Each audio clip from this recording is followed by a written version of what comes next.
मैंने अपने जीवन में कई महिलाओं से बातचीत की, लेकिन एक महिला है जिसने जीवन भर में अपनी एक अनूठी छाप छोड़ दी।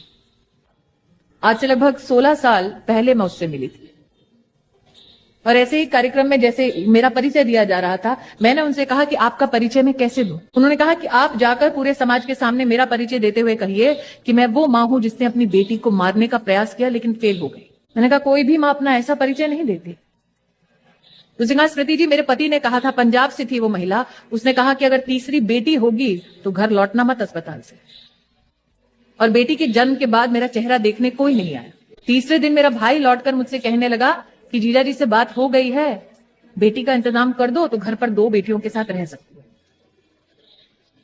तीसरी बेटी के साथ वो जब घर लौटी तो नवंबर दिसंबर की ठंड में उसने खाट में आंगन में अपनी बच्ची को निर्वस्त्र छोड़ दिया और चौखट पर जाकर बैठ गई। इंतजार करने लगी कि कब बेटी ठंड से मर जाए और वो पुलिस को बुलाए।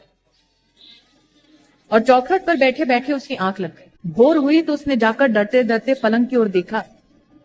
उसने कहा स्मृति जी, मेरी बेटी सर से लेकर पांव तक नीली थी बिल्कुल, लेकिन जिंदा थी।